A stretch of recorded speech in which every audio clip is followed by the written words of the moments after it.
বিরাট বড় ডাকাত। শুধু ডাকাত না, তাদের ডাকাতের একটা সঙ্গ ছিল। আগের যুগের ডাকাত তো অনেক বড় বড় মারাত্মক ডাকাত ছিল। তারা পাহাড়ি অঞ্চলে দুর্গম জায়গায় থাকতো। ওই দুর্গম জায়গা থেকে এসে তারা ডাকাতি করে নিয়ে যাইতো।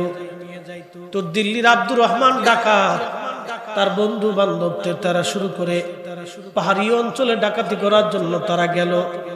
ডাকাতি করতে গেছে, কিন্তু ডাকাতি করতে যায় দেখলো পাহাড়ি অঞ্চলের ভিতরে এক পরমা সুন্দরী নারী তারা ধরে নিয়ে আসছে। তাদের একটা বদ চরিত্র ছিল, নারীদের ইজ্জত হরণ করতো আব্দুর রহমানরা। ওই সুন্দরী নারী তারা নিয়ে আসছে, এতটাই সুন্দর, জীবনে কোনোদিন এত সুন্দর নারী তারা কোনোদিন দেখে নাই। এতই পরমা সুন্দরী। এ মা বোনেরা, আপনাদেরকে বলি, সুন্দরী হওয়ার জন্য ওষুধ আর মেডিসিন দরকার হয় না। কোন নারী যদি পর্দা করে, 5 ওয়াক্ত নামাজ ঠিক মতো আদায় করে, ওযু চলে গেলে ওযু করে, আল্লাহর কসম করে বলি, ওই নারীকে আমার আল্লাহ একবারে পরমা সুন্দরী বানায় দেয়। ওই নারীর চেহারার ভিতরে আমার আল্লাহ নূর পয়দা করে দেয়। কি কথা বল, ঠিক কি না? বিডিনে তো বুঝে না, খালি আলতা মাখতি একবার। আরে আবিজাবি মাইকে যদি বেটি সুন্দর হওয়া যাইতো, তো আফ্রিকার মানুষ কালাকে। কি কথা কর না কে? আমাদের দেশের এত ফেয়ার এন্ড লাভলি ওই বিভিন্ন কোম্পানি আফ্রিকা যায় না, খালি বাংলাদেশে ঘুরে। কারণ খালি বাঙালি বেটি করে ফার্ম মারতেছে, কারণ আফ্রিকাতে ফার্ম দিকে যা, যত অ্যাডভান্টেজ সব আফ্রিকায় দিয়ে দে, যেটা মাকলি দল বাস যা দিয়ে দে, তো খুব ফিডে ইয়া ও দেশতে বাড়ি করে দিবে। ফিডের কারে কয় ফিডের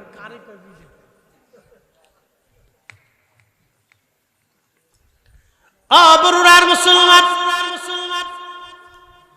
ওই ছেলে আব্দুর রহমান বিরাট বড় ডাকাত, সে ছিল ডাকাত সর্দারের লিডার। সুন্দরী মেয়েটা আনছে, মেয়েটা আনার পরে তারা মেয়েটার ইজ্জত লুণ্ঠন করবে, বন্ধু বান্ধব তারা। তখন ওই মেয়েটা একটা কথা বলতেছিল আর কাঁদতেছিল, আমি মেয়ে সাইয়্যেদ হো, মেয়ে আওলাদে রসুল হো। তোমরা শোনো, আমি আওলাদে রসুল, নবী বংশের সন্তান। তোমাদের দোহাই দিচ্ছি আল্লাহ, আমার সম্মান তোমরা নষ্ট করো না। মেয়েটা কাঁদতেছিল আর বলতেছিল। ঠিক এমন সময় আব্দুর রহমানের কলিজার ভিতরে বিরাট বড় আঘাত লাগলো। হায় হায়, জীবনে কত গুনাহ করছি, তার অপরাধ সীমানা বলতে পারবো না, এত পরিমাণে গুনাহ করলাম। হায় হায়, আজকে নবী বংশের একটা সন্তান, আমি বেঁচে থাকতে আজ তার ইজ্জত লুণ্ঠন হবে না। আমি আব্দুর রহমান মরে যাব, কিন্তু আমার রসুলের আওলাদ বংশধরের ইজ্জত আমি লুণ্ঠন হতে দেব না। একবার চিৎকার মেরে জোরে বলবেন আল্লাহু আকবার। কখন কার কলিজাতে রসুলের প্রেম আসবে আপনি নিজেও জানেন। আপনি বুঝতেই পারবেন না এটা হাবা গোবা রসুলের জন্য জীবন দিয়ে ফেলছে, বুঝার সুযোগ নেই। কখন কার কলিজাতে আসবে আপনি নিজেও জানেন। এক ভদ্রলোক আমাকে একদিন ফোন দিয়েছে, আমি মাগরিবের নামাজ পড়তেছি, নামাজ পড়া শেষ, আমি আমার বিছানায় বসে কিতাব পড়তেছিলাম, কারণ ওয়াজ তো করব, প্রতিদিন ওয়াজ করা লাগে, 2-3টা ওয়াজ, কিতাব তো কিছু পড়াই লাগবে। আমি পড়তেছিলাম কিতাব, ঠিক এমন সময় এক ভদ্রলোক ফোন দিয়ে বলল, হুজুর আমি বাংলাদেশের এক ছাত্র সংগঠনের অন্যতম নেতা, পরিচয় দিব না। বলল, হুজুর আমি জীবনে এখনো এমন কোন নিকৃষ্ট কাজ নাই যা আমি নিজের জীবনে না করছি। পৃথিবীর এমন কোন নিকৃষ্ট কাজ নাই আমি জীবনে না করছি। আলেম দেখলে আমার শরীরের ভিতরে কাটা বিদ্ধ, কোন আলেম দেখলে আমি সহ্য করতে পারতাম না, মাথায় টুপি দেখলেও সহ্য করতে পারতাম না। তবে হুজুর একটা ওয়াজ শুনে আমি আমার জীবন পরিবর্তন করে ফেলছি। বললাম, ভাই বলেন কোন ওয়াজ? বলতে যে হুজুর আপনি হযরত বেলালের জীবন নিয়ে যে আলোচনা করছিলেন, আমি যতবার শুনছি ততবার আমি কাঁদছি। হুজুর আমি তওবা করেছি, দাড়ি রাখছি, আমি আজ 5 ওয়াক্ত নামাজ পড়ি, হুজুর দোয়া করবেন বাকি জীবন যাতে আল্লাহর পথেই কাটাইতে পারি। একবার জোরে বলবেন কি মারহাবা। আমার পশমগুলি দাঁড়ায় গেল।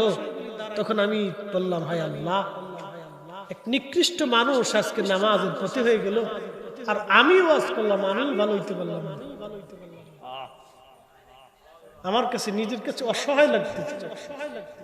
সে লোকটা বলতেছে, হুজুর আমি নিকৃষ্ট মানুষ ছিলাম, পৃথিবীর নিকৃষ্ট মানুষের একটা, এমন কোন নিকৃষ্ট কাজ নাই আমি জীবনে না করছি। বন্ধু আমার, তখন আমি চিন্তা করলাম কলিজার ভিতরে কখন রাসূলের মহব্বত আসবে আমরা জানি না। কথা কোন ঠিক কিনা? কখন আসবে আমরা কি বলতে পারি। তো আব্দুর রহমান চিন্তা করতেছে, মেয়েটা নিজের পরিচয় দিচ্ছে সে রাসূলের বংশের আওলাদ। আমি আব্দুর রহমান জীবনে কত গুনাহ না জীবনে করছি, কত নিকৃষ্ট কাজই না জীবনে করছি, কত জুলুম না পৃথিবীতে আমি নিজের জীবনে করছি। আজকে জীবন চলে যাবে, আমি এই রাসূলের আওলাদের ইজ্জত নষ্ট হতে দেব না। অস্ত্রটা হাতে নিয়ে বলতেছে, বন্ধুরা তোমাদেরকে বলতেছি এই মেয়ের থেকে তোমরা দূরে সরে চলে যাও। তো বন্ধুরা বলতেছে, তুই কি পাগল হইলি না, তুই মেয়ের সৌন্দর্যে মোহিত হয়ে আমাদেরকে বঞ্চিত করতে চাচ্ছিস? আব্দুর রহমান বলতেছে, শোন, সে একটা পরিচয় আমার সামনে তুলে ধরেছে, সে রাসূলের আওলাদ। আমি আব্দুর রহমান আজকে পান করেছি, আমি বাঁচবো না হয় তোরা বাঁচবি। যদি এই মেয়ের দিকে তোরা আবার আসিস, তাহলে আজকে তোদের সাথে আমার জীবনের শেষ রফা দফা, বন্ধুত্ব তো ছিন্নই হবে, আমার এই হাতের অস্ত্র তোদের শরীরে ব্যবহার করব। একসাথে বলবেন আল্লাহু আকবার। শেষ পর্যন্ত যুদ্ধ শুরু হয়ে গেল। ওরা 4 জন, আব্দুর রহমান একা, নিজের জীবনকে পরোয়া করে সে 2 জনকে মার্ডার করে ফেলল। 2 জন মার্ডার করছে, বাকি 2 জন পালায়া পুলিশ নিয়ে আসছে। ব্রিটিশ পুলিশ আব্দুর রহমানকে ধরে নিয়ে যাওয়া হলো। আব্দুর রহমান ব্রিটিশ দারোগাকে বলল, ব্রিটিশ দারোগা, তুমি আমাকে বহুদিন ধরে খুঁজতেছ, আমি এদের শহরের সবচেয়ে মারাত্মক ডাকাত, আমি আজকে অ্যারেস্ট হলাম। তবে শোনো, আমি জীবনে কোনোদিন কোনো ভালো কাজ করি নাই, আজকে একটা ভালো কাজ করছি। এই মেয়েটার ইজ্জত বাঁচানোর জন্য আমি আজকে আমার বন্ধুদেরকে মারছি, যারা আমার জীবনের বহু অকাম কুকামের সাক্ষী এবং সহযোগী। আমি আমার ঘনিষ্ঠ প্রিয় 2 বন্ধুকে আজ হত্যা করেছি শুধু এই মেয়েটার জন্য। মেয়েটাকে আমি ভালোবাসি না, কোনোদিন দেখিও নাই, কিন্তু সে নবীর আওলাদ। তুমি যদি একটু সুযোগ দাও, তোমার গাড়িতে করে আমি তাকে তার মায়ের কাছে পৌঁছায় দিয়ে আসবো। পুলিশ বলল, ঠিক আছে চলো। নিয়ে যাওয়া হলো। হাতে তার অ্যারেস্ট করা, হাত তার বাঁধা আব্দুর রহমান। মেয়েটাকে নিয়ে যে তার বাবার কাছে দেয়া হলো। তখন তার বাবা সকালবেলা ফজরের নামাজ পড়ে মেয়েটা যখন গেছে, তার বাবা ওই কান্নাকাটি। তখন মেয়েটা বলতেছিল, আব্বা জান, এই আব্দুর রহমান নামক ওই যে লোকটাকে আপনি হাত পায়ে করাবে বেরি দেখেন, এই লোকটা ডাকাত সর্দার। তবে আমি রাসূলের আওলাদের পরিচয় দিওয়াতে আব্বা, সে আমার ইজ্জত বাঁচানোর জন্য সে নিজের আপন বন্ধুদেরকে হত্যা করে আজ আপনি রাসূলের আওলাদের ইজ্জত বাঁচাইছে। বৃদ্ধ লোকটা কেঁদে দিয়ে বলল, বাবা, আমি নবীর বংশের একজন সন্তান, আমরা রাসূলের আওলাদ, রাসূল বংশের সন্তান। বাবা, আমি তাহাজ্জুদের নামাজ পড়ার জন্য উঠেছিলাম, ওরা আমার মেয়েটাকে নিয়ে চলে গেছে, তখন থেকে আমি এই পর্যন্ত আল্লাহর দরবারে কাঁদতেছি। বাবা, কান্না করা ছাড়া তো আমার আর কোনো অস্ত্র নাই। তুমি যেহেতু আমার ইজ্জত আজকে বাঁচাইছো, যাও, আমি দোয়া করে দিলাম আমার রাসূল যেন তোমাকে সাহায্য করে। একবার জোরে বলা যাবে আল্লাহু আকবার। চলে গেল আব্দুর রহমান। ব্রিটিশ পুলিশ থেকে ফাঁসির রায় দিয়ে দিল। ব্রিটিশ পুলিশ তাকে ফাঁসির রায় দিয়ে দিল। আগে বহু কুকর্ম, নতুন কুকর্ম। জেলার রাত্রিবেলা ঘুমায়, স্বপ্নের মধ্যে দেখতেছে রাহমাতুল লিল আলামিন তশরিফ আনছে। জেলারে ডাক দিয়া ছবি দেখায় বলল, জেলার এই দেখো এই যুবক আব্দুর রহমান, আমি নবীর ইজ্জত সে রক্ষা করেছে। সে একটা আসামি, মৃত্যুদণ্ড প্রাপ্ত আসামি তোমার জেলখানায়। আমি রসুল তোমাকে হুকুম করে দিলাম, তুমি জেলখানার থেকে তাকে খালাস করো। একসাথে বলবেন আল্লাহু আকবার। জেলার ছিল মুসলমান, ঘুম ভেঙে গেল, তাহাজ্জুদের নামাজ পড়লো। ফজর পড়ার পরে জেলার তার নির্দিষ্ট টাইমে অফিসে আসার পরে প্রহরীদেরকে বললেন, তাড়াতাড়ি আব্দুর রহমান নামে কে আছে দেখো, মৃত্যুদণ্ড প্রাপ্ত আসামি, তাকে ডেকে নিয়ে আসো। জেলার তাকে ডেকে নিয়ে আসছে। নিয়ে আসার পরে জেলার তাকায় দেখলো আল্লাহর নবী যে ছবিটা দেখাইছে আব্দুর রহমান সেই ছবির লোক। নিজের চেয়ার ছেড়ে দিয়ে জেলার বলল, আব্দুর রহমান তুমি আমার চেয়ারে যায় বসো। আব্দুর রহমান ডাক দেয় বলে, জেলার আমি জীবনে এই শহরের সবচেয়ে বড় ডাকাত, আমি জীবনে বহু খুন খারাপি করছি, ওকাম কুকাম আমার জীবনে কম না। জেলার আপনি কেন নিজের চেয়ার ছেড়ে দিয়ে আমাকে বসতে দেন? জেলার চোখের পানি ছেড়ে দিয়ে বলে, আব্দুর রহমান রে, তোরে যদি আমি চেয়ারে বসতে না দেই তাহলে আমি অনেক বড় ভুল করব। আব্দুর রহমান তুমি আমার চেয়ারে বসো, তুমি এই চেয়ারে না বসলে আমি আল্লাহ রসুলের কাছে কি জবাব দিব? আব্দুর রহমান রে, আমি কত বড় ভাগ্যবান, তোর কারণে আমি আমার নবীর সাথে আমার জিয়ারত নসিব হইছে। একসাথে বলবেন কি আল্লাহু আকবার। আব্দুর রহমান, আল্লাহ নবী কালকে রাত্রিবেলা স্বপ্নে এসে তোকে ছেড়ে দিতে বলেছে। আব্দুর রহমান রে, জীবনে কি এমন আমল করছিস বল, যার কারণে আল্লাহ রসুল তোকে ছেড়ে দেওয়ার জন্য আমাকে হুকুম করে গেল?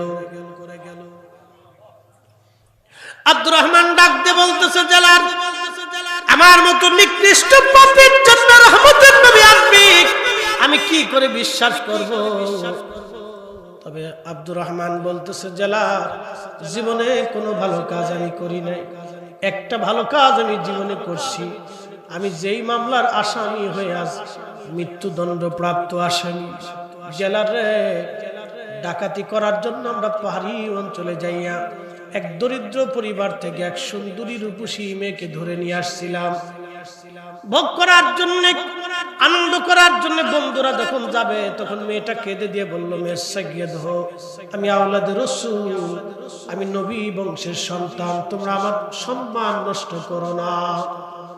আল্লাহর দোহাই যখন দিল, জেলার কলেজার ভিতরে আর সহ্য হলো না। চিন্তা করলাম, না জীবনে কতই না ভুল আমি করছি, আজকে আমার নবীর বংশ আমার সামনে আজকে ইজ্জত নষ্ট হবে না, জীবন চলে গেলেও এটা হতে দিব না। জেলার রে, দুই বন্ধু হত্যা করে ফেললাম, ওই মেয়েটার ইজ্জত আমি বাঁচাইলাম। হয়তো সেই কারণে রসুল তোমাকে স্বপ্ন দেখায় কি বলে গেছে, বলছে আল্লাহ রসুল তোমাকে মুক্ত করে দেওয়ার জন্য।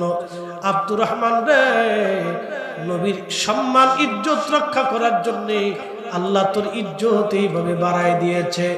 আল্লাহ নবীর বংশের সন্তানকে সম্মান করার জন্য যদি একজন মুমিনের এই মর্তবা হতে পারে, সরাসরি রাহমাতুল লিল আলামিনকে যারা তাজিম ও ভালোবাসে, কিয়ামতের ময়দানে তাদেরকে ছাড়া নবী জান্নাতে যাবে না, যাবে না, যাবে না, যাবে না।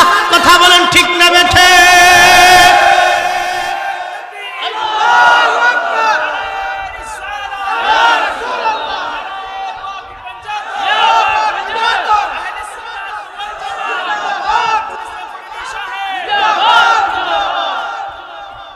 হে রাসূল তোমায় ভালোবাসি,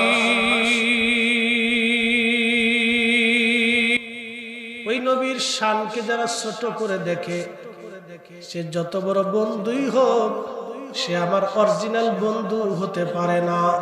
কি কথা বলেন ঠিক কিনা? বরুণার মুসলমান, মেহের সাতবাড়িয়া নূরে মুস্তাফা হাফেজিয়া মাদ্রাসা, আমার রসুলের নামের মাদ্রাসা। আপনারা এই মাদ্রাসাটাকে নিজের সন্তানকে যেইভাবে আদর করেন, এইভাবে এই মাদ্রাসাটাকে আপনারা আদর করবেন। নিজে একটা গাছ লাগাইলে যেইভাবে গাছের গোড়ায় পানি ঢালেন আর গাছটাকে পরিচর্যা করেন, কারণ কি গাছটা ফল দিবে, ফল আপনি খাবেন, আপনি আশায় থাকেন গাছের ফল আপনি খাবেন। কিন্তু অনেকের গাছের ফল খাওয়ার আর সৌভাগ্য হয় না। ওই ফল আপনার সন্তানে খায়, নাতিপুতি খায়। কিন্তু এই মাদ্রাসাটাকে যদি আপনি গাছের মতো পরিচর্যা করেন, তাহলে আপনি কবরে যে একটা ফল পাবেন, যেই ফলটা আপনার সন্তান পাবে না, আপনি নিজে পাবেন। শুধু একটু পরিচর্যা করে যদি যান, যদি ভালোবেসে যান, এর পিছনে যদি একটু সময় আপনি ব্যয় করে যান, একটা তলবে আলেম যদি কোরআনের হাফেজ হয়, যতদিন কোরআন তেলাওয়াত চলবে ততদিন আপনি কবরে ঘুমাবেন, নেকি চলতে থাকবে, নেকি চলতে থাকবে। আপনার নেকি বন্ধ হবে না। সন্তান ভুলে যেতে পারে, প্রতিবেশীরা ভুলে যেতে পারে, আত্মীয় স্বজন ভুলে যেতে পারে, কিন্তু এই মাদ্রাসা আপনাকে ভুলবে না, এই প্রতিষ্ঠান আপনাকে ভুলবে না, এই কোরআন আপনাকে ভুলবে না। আল্লামা ইমাম নুরউদ্দিন হাইসিমি রাহমাতুল্লাহি আলাইহি মাজমাউজ জাওয়ায়েদের ভিতরে বাবু শাফার মধ্যে তিনি লেখেন, কিয়ামতের মাঠে কঠিন হাসরের দিনে কোরআন শরীফ আল্লাহর সামনে দাঁড়ায় বলবে, হে রব, যারা আমাকে তেলাওয়াত করতো, তেলাওয়াত করার জন্য যারা প্রতিষ্ঠান তৈরি করলো, তেলাওয়াত করার জন্য যারা সুবিধা করে দিল, তেলাওয়াত করে দেওয়ার জন্য, কোরআন মুখস্থ করার জন্য যারা মাদ্রাসা বানাইলো, টাকা পয়সা বিদ্যা বুদ্ধি দেয়া শরীক হলো, খরচ হলো, আল্লাহ এই কোরআন তেলাওয়াতের জন্য যারা সহযোগিতা করেছিল, আল্লাহ তাদেরকে জান্নাত না দেওয়া পর্যন্ত আমি কোরআন তোমার সামনে থেকে যাব না। কোরআন খালি আল্লাহর সাথে মহব্বতে ঝগড়া করে, আল্লাহ তাড়াতাড়ি বলো জান্নাত দিবানি, আল্লাহ বলো না দিলে যাব না, না দিলে যাব না, না দিলে যাব না, না দিলে যাব না।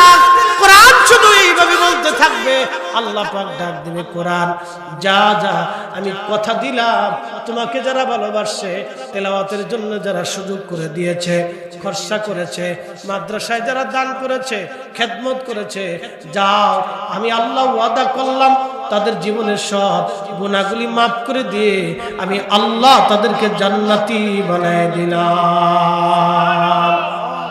আল্লাহর এই কোরআনে আল্লাহ বলেন, খায়রা উম্মাতিন কুনতুম খায়রা উম্মাতিন উখরিজাত লিন-নাস, তোমাদেরকে সর্বশ্রেষ্ঠ জাতি বানিয়েছি, তোমরা পৃথিবীর মধ্যে শ্রেষ্ঠ জাত। একসাথে বলবেন আল্লাহু আকবার। পৃথিবীর মধ্যে শ্রেষ্ঠ জাত কারা? আমরা, আখিরি নবীর উম্মত। আমাদের গুণে না নবীর গুণে?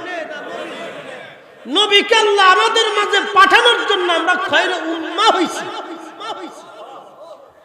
4.5 লক্ষ প্রজাতির জীবের ভিতরে আমরা আশরাফুল মাখলুক হয়েছি, আল্লাহর প্রতিনিধিত্ব করতে এসেছি। কারণ এই প্রতিনিধির ভিতরে আল্লাহ আখিরি নবী পাঠান। ফেরেশতারা তখনও জানে না, জিজ্ঞেস করলেন ফেরেশতারা, ইন্নী নিশ্চয় জাইলুন ফিল আরদি খলিফা, আমি পৃথিবীতে আমার প্রতিনিধি পাঠাবো, সৃষ্টির ভিতরে সৃষ্টির প্রতিনিধিত্ব করা। ফেরেশতারা তখন বুঝে সারে একটা জবাব দিল, ক্বালু আতাজআলু ফিহা মান ইউফসিদু। কোরআন বলতেছে সেই দিন ফেরেশতারা প্রতিবাদ করে বলল, হে রব, আপনি কেমন খলিফা প্রতিনিধি দুনিয়াতে পাঠাবেন যারা ফাসাদ বাঁধাবে, বিশৃঙ্খলা করবে, অশান্তি বাঁধাবে। বাংলাদেশের এমন কোন গ্রাম নাই যে গ্রামে ক্লিক বাজ না আছে। আসতে কইলেন কে? জোরে কর। মসজিদেও ক্লিক বাজ আছে, মাহফিল করবেন হেন ক্লিক। শয়তান কতটুকু খালি বুঝে না। ফেরেশতারা কিন্তু বলে নাই নামাজ পড়বে না, রোজা রাখবে না, জিকির ফিকির করবে না, এটা কইছে। ফেরেশতাদের প্রথম আপত্তি আতাজআলু ফিহা মাইয়ুফসিদু, ওরা ভেজাল বাঁধাবে। আপনাদেরকে আরেকটা নতুন ভেজালের কথা বলে দিয়ে 850 বছর আগে শাহজালাল রাহমাতুল্লাহ আলাইহি একটা কালেমার পতাকা নিয়ে আসছেন। কথা ঠিক কিনা? এই কালেমার পতাকায় লেখা ছিল লা ইলাহা ইল্লাল্লাহু মুহাম্মাদুর রাসূলুল্লাহ সাল্লাল্লাহু আলাইহি ওয়াসাল্লাম। কথা ঠিক কিনা? 850 বছর আগে সুদূর ইয়ামান থেকে রওনা দিয়ে সেই পতাকা ঘুরতে ঘুরতে ঘুরতে ঘুরতে দিল্লি হয়ে বাংলাদেশের সিলেটে এসে পৌঁছে। 313 জন 360 জন ওলি তার সাথে ছিল, শুধু সফর সঙ্গী না, ওলি। 360 জন ওলি তার সাথে ছিল, আরো সৈন্য সামন্ত। 850 বছর আগে শাহজালাল রাহমাতুল্লাহ আলাইহি নামাজ নিয়ে আসলেন এইভাবে। 850 বছর পরে এসে সৌদি ফেরত আইসা আমার শিখাইল এইভাবে। হয় শাহজালাল ঠিক না ওরা ঠিক? জোরে বলে। যদি শাহজালাল রাহমাতুল্লাহ আলাইহি নামাজ এইভাবে শিখাইতেন তাহলে এদেশের 18 কোটি মুসলমান এভাবেই নামাজ পড়ত। হ্যাঁ, কথা বলেন ঠিক কিনা? উনি শিখিয়েছেন যেভাবে, আমরা পড়তেছি সেভাবে। নতুন করে ওরা কারা মসজিদের মধ্যে ভেজাল বাঁধাইলো, তার মানে বুঝে গেল ওরাই ফ্যাসাদকারী। আর ফ্যাসাদকারী শয়তানের দালাল। কার দালাল? কার দালাল? তারাবি ছিল 20 রাকাত 850 বছর ধরে। 360 অলিশো শাহজালালের জমিনে তারাবির নামাজ হচ্ছে 20 টাকা। আজকে হঠাৎ করে আমার মসজিদের মধ্যে ফ্যাসাদ বাঁধাইয়া তারাবি নামাজ বানাইলো 8 টাকা, 12 রাকাতই চুরি হয়ে গেছে। একবারে খারার উপরে চুরি। তারপরে ওই জাতির কিছু আবাল্য মুসলমান আছে, আবাল্য চিনে দিয়ে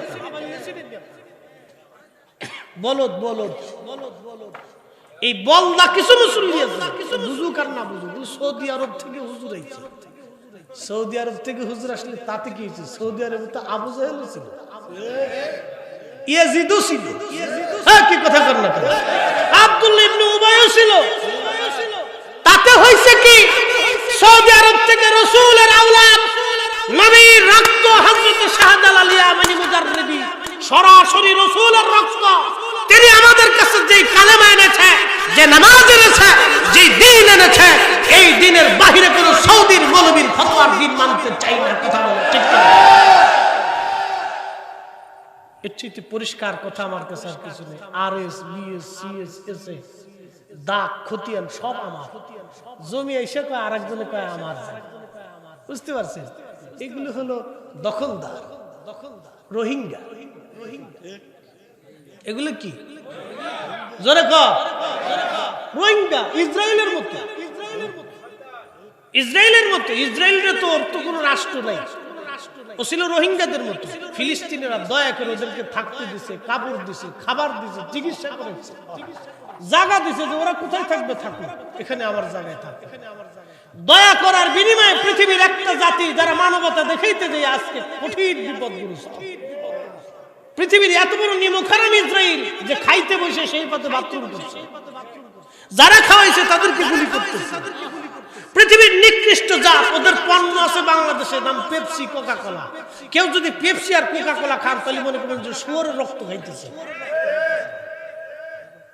মনে রাখবেন, পেপসি, কোকা কোলা ইসরায়েলের পণ্য। আর নেসলে কোম্পানি, নেসলে কোম্পানি যা কিছু আছে সব ইসরায়েলের কোম্পানি। যদি আপনি নেসলে কোম্পানি এবং পেপসি, কোকা কোলার কোনো খাবার খান তাহলে বুঝবেন আপনি খান নাই, বরং আপনার ফিলিস্তিনি ভাইয়ের বুকে গুলি করছে। কি কথা কন না কেন? ঠিক কিনা? আমরা হয়তো ফিলিস্তিনে যে যুদ্ধ করার মতো শক্তি সামর্থ্য আমাদের নাই, কিন্তু বড়রা থেকে আমরা এই কথাই মুসলিম সারা বাংলার মুসলমানদেরকে জানাচ্ছি, আমরা ইসরায়েলের পণ্যকে বয়কট করব, আর নেসলে, পেপসি, কোকা কোলা এইগুলিকে বয়কট করব। একটা পেপসির দাম 150 টাকা, 100 টাকা, 35, 40, 50 যাই হোক, আপনি একটা পেপসি যদি আপনি খান তো 35 টাকা দিলে বুঝতে হবে আপনি আপনার ফিলিস্তিনি ভাইয়ের বিরুদ্ধে যুদ্ধ করার জন্য ইসরায়েলকে খরচ দিচ্ছেন। কথা মনে থাকবে? কথা বলেন থাকবে? এই কথা সারা জীবন মনে রাখবে। প্রিয় মুসলমান, আমি আপনাদেরকে সতর্ক করার জন্য কথাগুলি বললাম। পৃথিবীর মধ্যে ফ্যাসাদ বাঁধাবে, আমার মালিক কত চমৎকার ফেরেশতারা প্রতিবাদ করলো। আল্লাহ এরা ফ্যাসাদ বাঁধাবে, অশান্তি বাঁধাবে। আপনি কি এমন জাতি দুনিয়ার মধ্যে পাঠাবেন? এরপরে আমার আল্লাহ বলেন ওয়াস ফিকুদ্দিমা, ফেরেশতারা আবার বলল আল্লাহ ওরা দুনিয়ার মধ্যে যে মারামারি কাটাকাটি রক্তপাত করবে। পৃথিবীর এমন কোন অঞ্চল নাই, এমন কোন এলাকা নাই, এমন কোন আপনার কি বলে মহাদেশ নাই যে দেশে যুদ্ধ না আছে। প্রত্যেক বছরই কোন না কোন অঞ্চলে পৃথিবীতে যুদ্ধ লেগে আছে। বন্ধু খুব মনোযোগ দিয়ে শুনে যান, ফেরেশতাদের আপত্তি কিন্তু একবারে ফেলে দেওয়ার মতো না। তারা কিন্তু আপত্তি খুব সুন্দর আপত্তি করেছিল। আল্লাহ এরা ফ্যাসাদ বাঁধাবে, অশান্তি বাঁধাবে।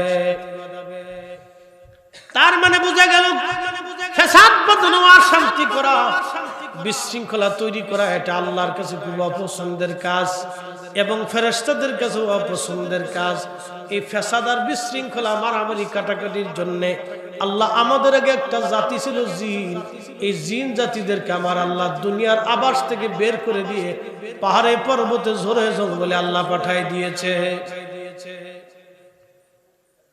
বড়ুড়ার মুসলমান, যেই জমিন আজ আপনারা আবাদ করেন এই জমিন এক সময় জিন জাতির আবাদ ছিল। যেখানে আপনারা ঘুমান এই জমিনে জিন জাতির আগে ঘুমাইতো।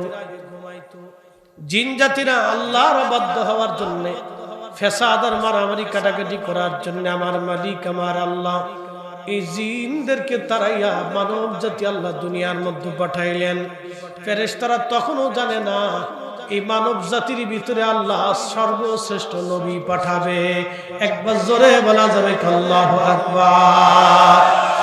শ্রেষ্ঠ নবী দিলাম রে তরিয়ে নিতে রোজ হাসরে, পথ না ভুলি তাই তো দিলে পাক কুরআনের বাণী।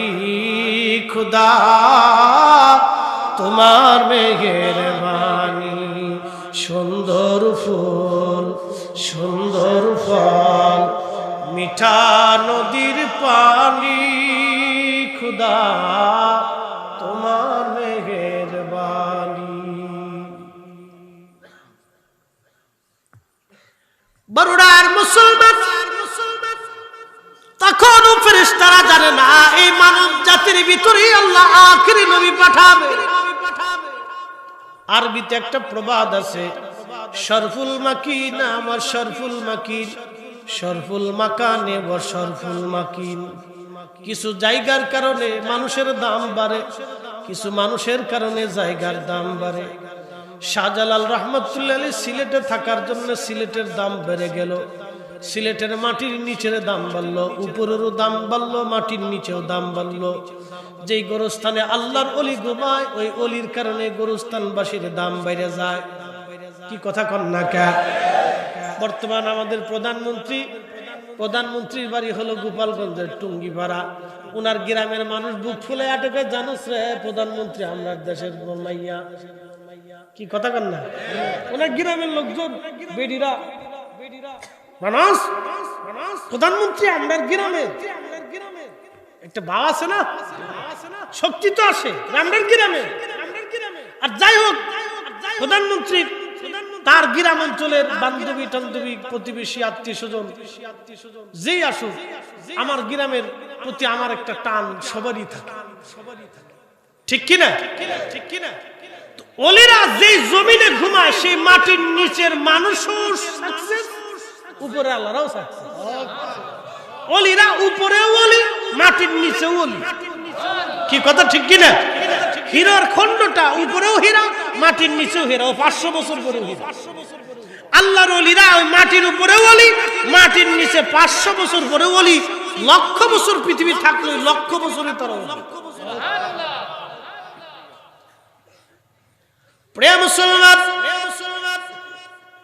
নবী দুনিয়াতে আসবে, কিন্তু আল্লাহ মানব জাতির মধ্যে রাসূলকে পাঠাবে। এই জন্য মানব জাতির কথা বলতে যা বলেন এরা আমার খলিফা, কিন্তু মানব জাতি এমন খলিফা হইল মসজিদে জুতা চুরি করে নিয়ে যায়। এমন খলিফা হয়েছে, অনেক মসজিদ কমিটির লোক আছে মসজিদের টাকা চুরি করে খায়। কে আসতে করলেন? বড়রা না থাকতে পারে, আমার মসজিদে ডাকাতি, এটা কইলাম কি? আমার মসজিদে টাকা নাই, চুরি করে।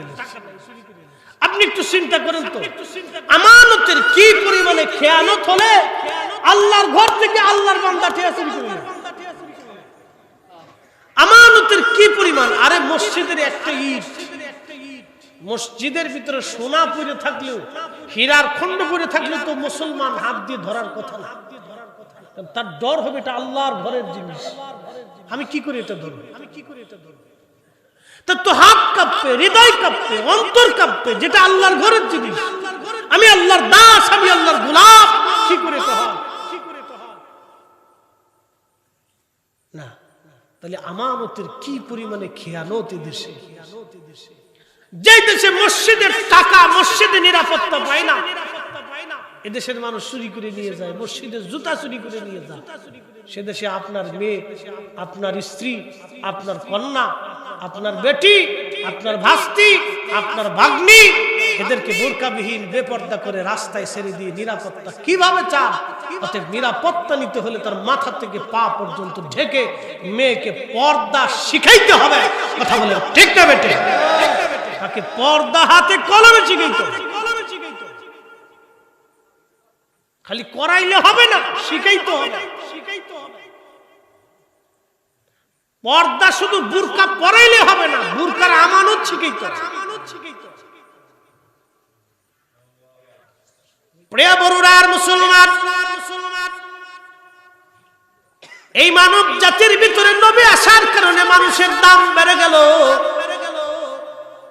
শরফুল মাকি নাম শরফুল মাকান, শরফুল মাকানের শরফুল মাকি। কিছু জায়গার কারণে মানুষের দাম বাড়ে, কিছু মানুষের কারণে জায়গার দাম বাড়ে। ও নবীর উম্মত, আমার নবী মদিনায় ঘুমানোর কারণে মদিনার দাম বাড়ছে। কি কথা বলেন ঠিক কিনা? এই জাত খুব নিকৃষ্ট। এদের আকীদা এমন ফসা গন্দা। দেখেন এদের ফতোয়া হচ্ছে, তোমরা হজ শেষ করে মদিনায় নবীর রওজা শরীফ জিয়ারতের নিয়ত করা মুসলমানদের জন্য হারাম এবং শিরক। আমার দিকে তাকাবেন, এই কথাটা আপনি শুধু বুঝে যাবেন। আপনাকে আজকে আমি দলিলবিহীন যুক্তি দিয়ে বুঝাবো। দলিল লাগবে না। এরা কত বড় আন্দা গান্দা পচা আকীদা বিশ্বাস নিয়ে জন্ম হচ্ছে। আর আমার দেশের অনেক শিক্ষিত মানুষ ঘোড়ার ডিম সাপোর্ট বুঝে না, কলেজ ভার্সিটিতে পড়ে, ধর্মের জ্ঞান কম। ওরে হাদিস দেখাইছে 3 মসজিদ ব্যতীত আর অন্য কোন মসজিদে সোয়াবের নিয়ত করে যাওয়া যাবে না, অতএব নবীর মসজিদ রওজা শরীফ জিয়ারতের নিয়ত করা হারাম। হাদিস হলো মসজিদের, লাগাই দিছে কবর। চিন্তা করতে পারছেন কত বড় আজাজি? হাদিস হচ্ছে মসজিদে, লাগাই দিছে কবর। তো কোন জায়গা? যাকে সৃষ্টি না করলে আল্লাহ কিছুই বানাইতে।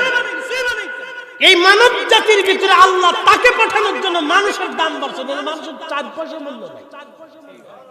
কি কথা কন না? কি মূল্য আছে? 7 দিন গোসল না করলে শরীর থেকে পাড়ার গন্ধ, 2 দিন মেশাক না করলে মুখ থেকে পায়খানার গন্ধ। এই মানুষের আছে কি দাম? কিচ্ছু না। ও মিথ্যা কথা ছাড়া এই মানুষের ভাতের পেটের ভাত হজম হয় না।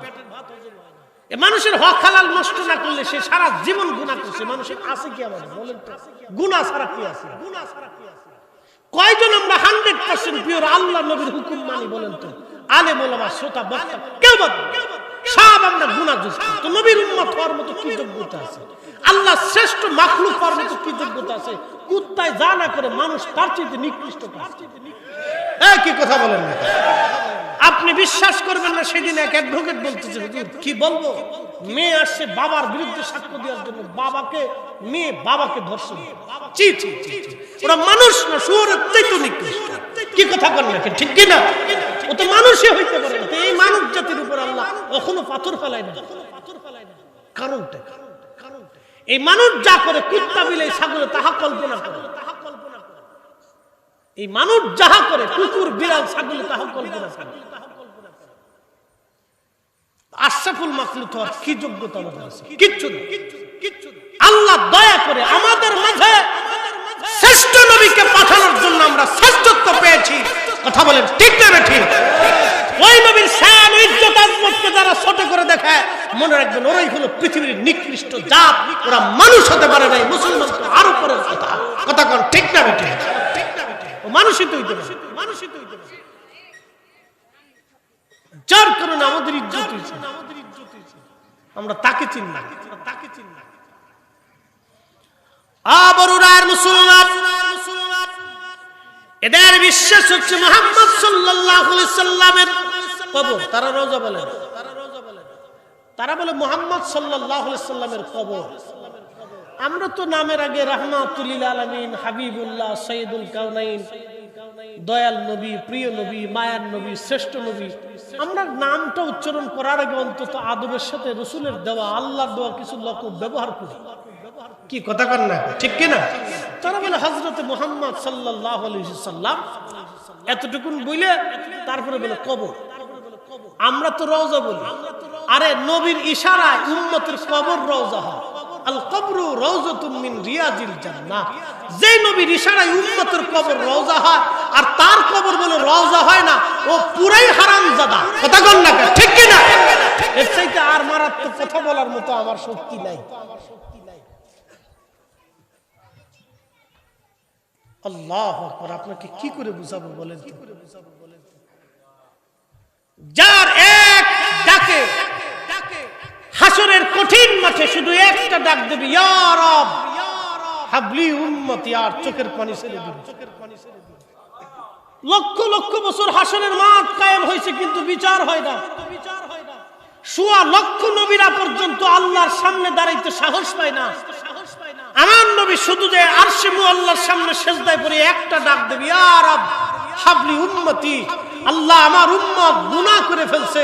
আল্লাহ সাথে সাথে কাহার থেকে দয়া হয়ে গেল, রহমান হয়ে গেল, কাহার থেকে আবার রহিম হইয়া আল্লাহ ডাক দিল, হাবিব মাথা উঠান, আর কাঁদবেন না, কি চান? তখন নবী বলে, ইয়া রব হাবলি উম্মতি, আল্লাহ আমার উম্মত গুনাহ করে ফেলছে।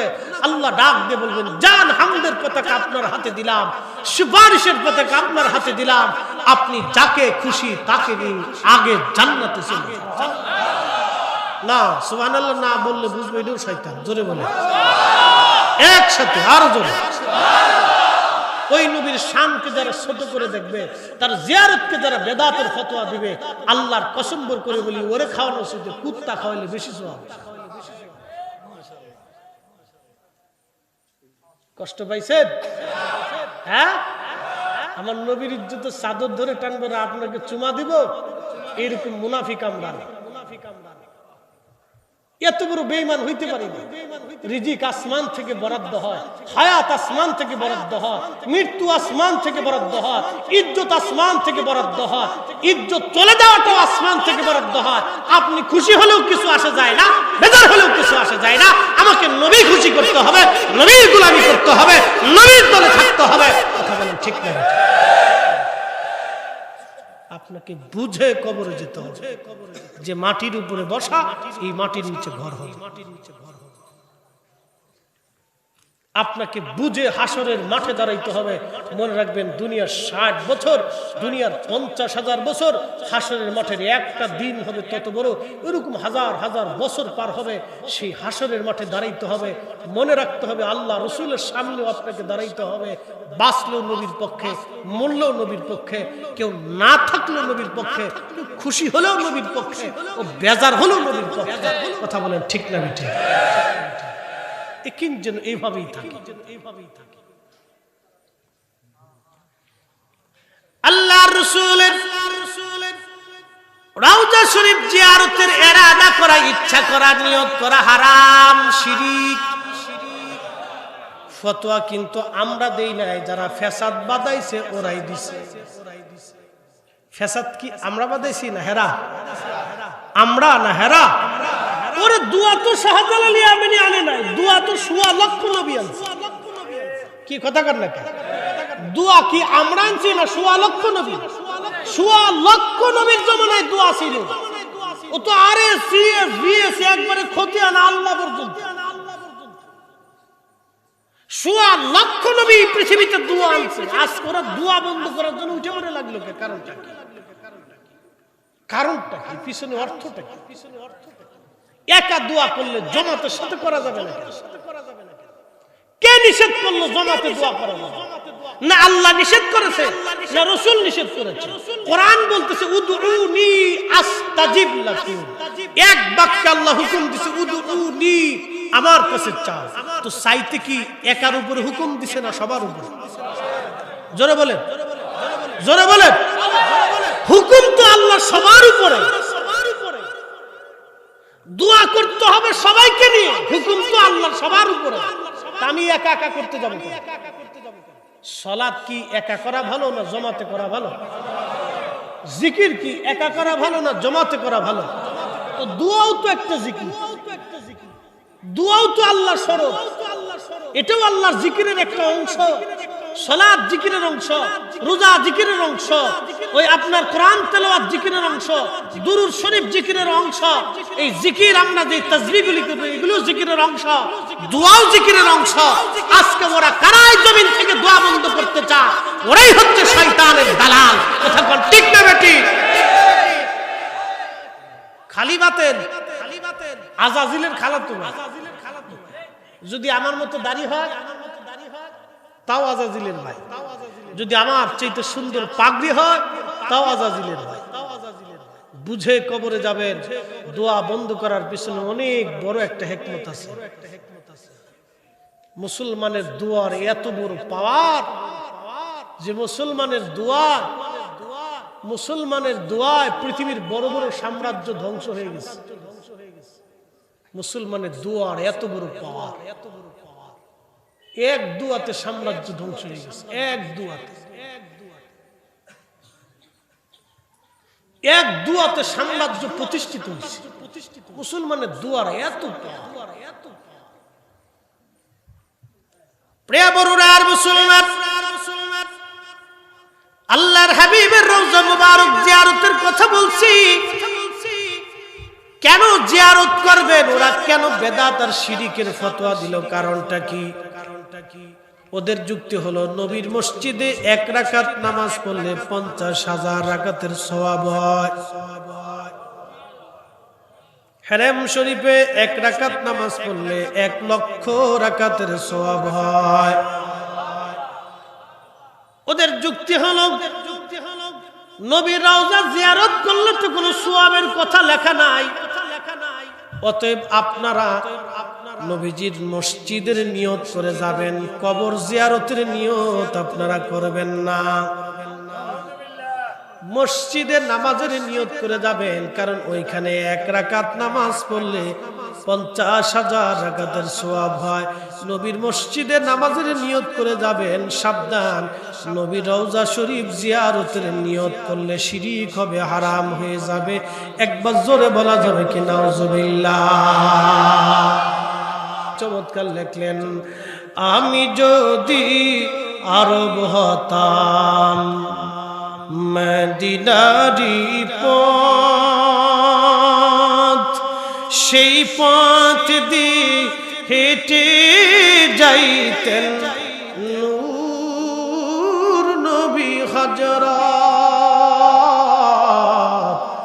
নূর নবী হযরত। কবির ভাষাটা কত চমৎকার, কবির আবদারটা কত চমৎকার, কবির চাওয়াটা কত চমৎকার, কবির লেখনীটা কত চমৎকার, অথচ আন্ডার মেট্রিক, অথচ আন্ডার মেট্রিক হয়ে কবির হৃদয়ে কি চমৎকার ভাষার উদ্রেক হলো, আর বিরাট বড় বড় বড় বড় লেখনী পত্র হওয়ার বড় ঘোড়ার ডিম হয়ে গেল। আল্লাহকে যে পাইতে চায় হযরতকে ভালোবেসে, আল্লাহকে যে পাইতে চায় হযরতকে ভালোবেসে, আরশ কুরসি লৌহ কলম না চাহিতে পেছে সে।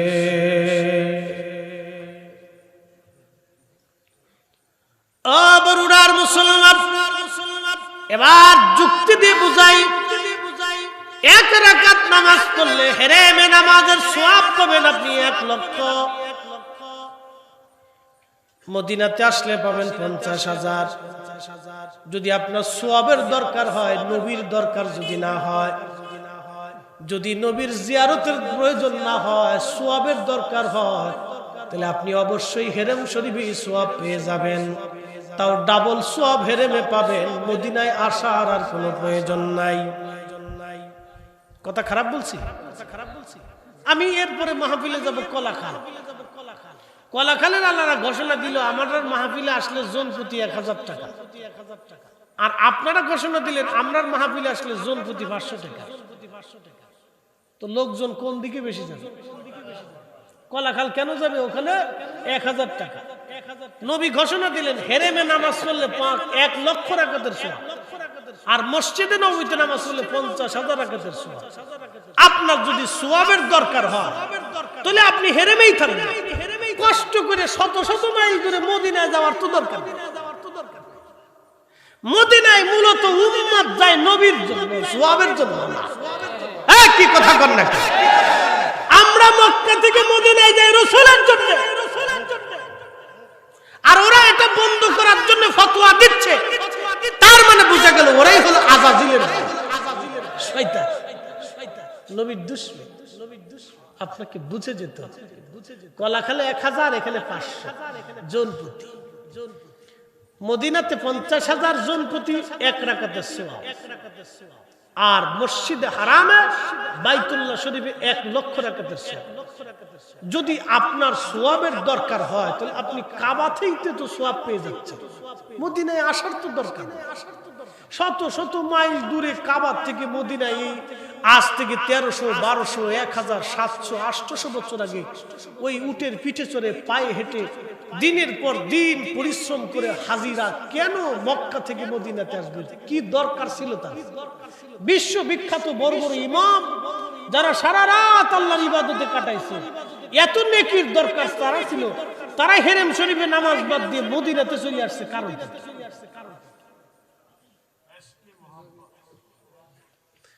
পৃথিবীর 4 আলেমের এক আলেম ইমাম মালিক জীবনে কোনদিন হজ ছাড়া মদিনার বাইরে আসেন না। হজ করা ছাড়া আর মদিনার বাইরে কখনো আসেন না। মদিনার সীমানার বাহিরে আসলে মদিনার সীমানার ভিতরে পা রাখতেন, বাথরুমটা মদিনার হাউদের বাইরে করতেন। পেশাব করার সময় মদিনার সীমানার ভিতরে পা রাখতেন, পেশাবটা মদিনার সীমানার বাইরে ফেলাইতেন। জিজ্ঞেস করলে এটা করেন কেন? বলে আমি যদি ওই অবস্থায় মারা যাই, আমার ইচ্ছা আমার শেষ নিঃশ্বাসটা যেন মদিনায় রাসূলের মাটির মধ্যে হয়। চিন্তা করতে পারছেন? আল্লাহর নবী খুশি হয়ে তার সাথে 100 বার স্বপ্নে কথা বলছে, আর ওরা আজকে বেদাতেরা শিরিকের মাসালা নিয়ে আসছে, সব কয়টা ইহুদির জ্বালা।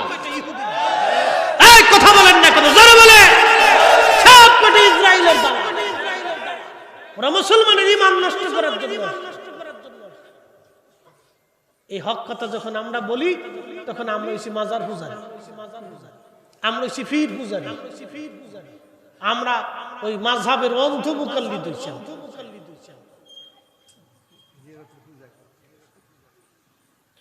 পড়িয়া বড়ুরার মুসলমান, শুধু কি তাই,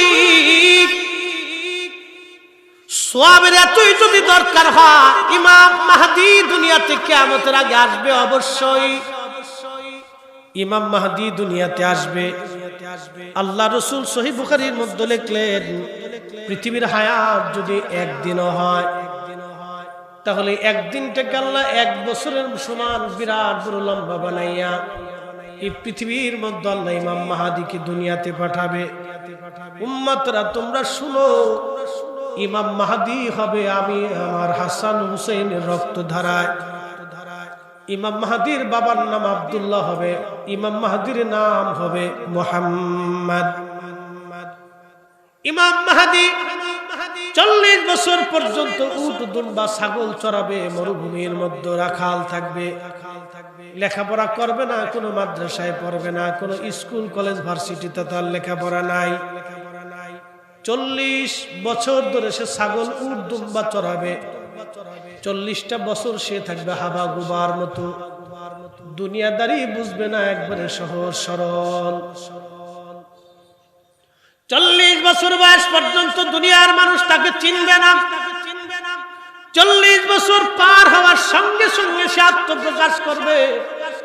একটা রাত্রি আমার আল্লাহ তার কলবের মধ্যে দুনিয়ার সব বিদ্যা এলেম হযরত ইমাম মাহদীর কলবের মধ্যে আল্লাহ ঢুকায় দিবে।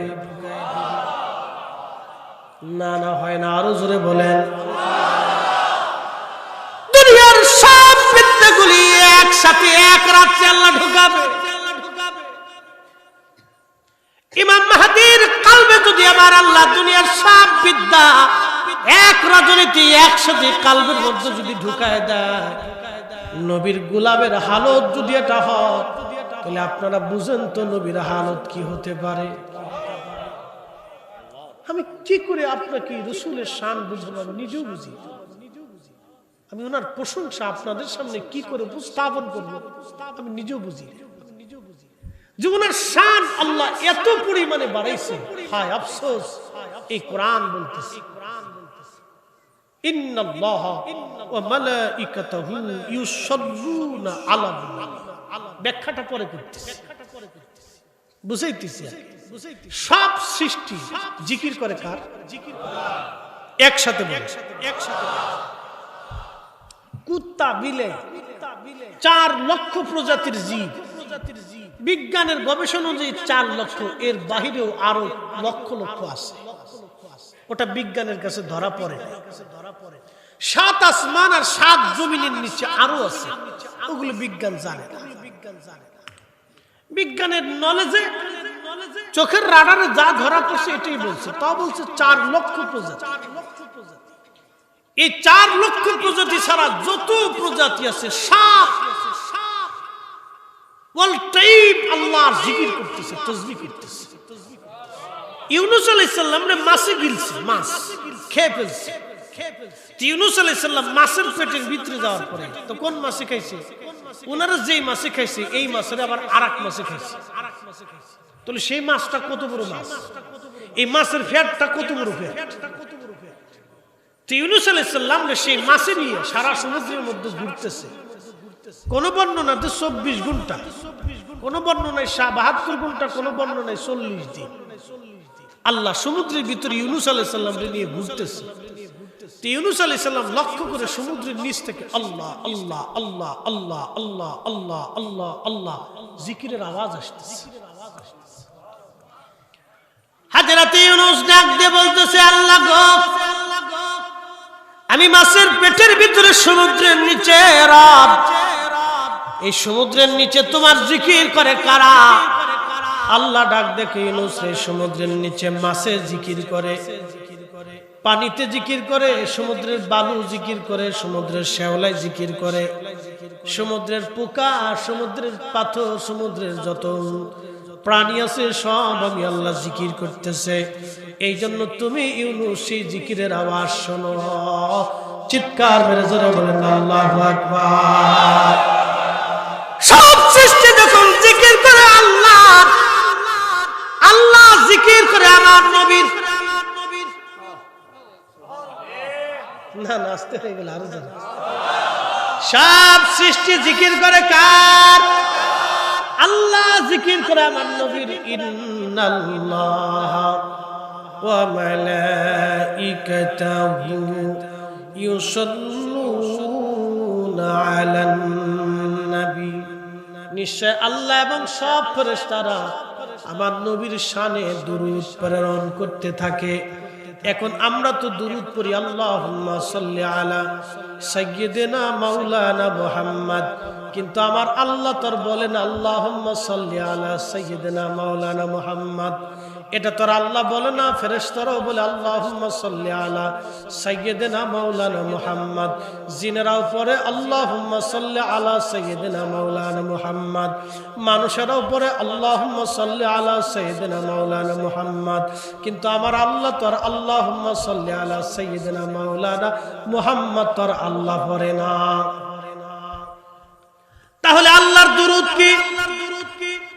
আল্লাহ দুরূদ হচ্ছে একটা সেকেন্ডের জন্য আল্লাহ তার নবীকে ভুলে না। সুবহানাল্লাহ হবে আরো জোরে। একটা সেকেন্ডের জন্য আমার নবীর ইজ্জত আল্লাহ কমায় না, খালি বাড়ায়। একটা সেকেন্ডের জন্য আল্লাহ তার নবীর উপরে সাকিনা বন্ধ করে না। একটা সেকেন্ডের জন্য আমার আল্লাহ তার নবীর উপরে বেজার হয় না। একটা সেকেন্ডের জন্য আল্লাহ তার নিজের ভালোবাসা থেকে নবীর জুদা করে না। হ্যাঁ, চিৎকার মেরে বলবেন আল্লাহু আকবার। এটার নাম আমার নবীর দুরূদ। কুরআন থেকে আপনাকে নবীর শান বুঝাইলাম। এই জন্য ওই নবীর দলে যারা, তারাই মুক্তির জামাত, তারাই আহলে সুন্নাতুল জামাত। কথা কয়। এই কিতাবের নাম কি? কোরআন শরীফ, কোরআনুল করিম, কোরআনুল মজিদ। মনোযোগ দেন, মনোযোগ দেন। এই কাবারের নাম কি? কোরআন। এটার নাম কাবার। বানাইছে প্লাস্টিক দিয়ে আর হলো আপনার কাগজ দিয়ে। কাগজ বানাইছে কি দিয়ে? না, কাগজ বানাইছে গাছ হইতে পারে, বাঁশ হইতে পারে, ওই আখের শুবলা হইতে পারে, তারপরে আপনার পাটের খড়ি হইতে পারে, এটা দিয়ে এই কাগজ বানাইছে। আর প্লাস্টিকের গাছ আছে আলাদা, এটার গাছ থেকে প্লাস্টিক আসে, এটা একটা ধরনের কষ।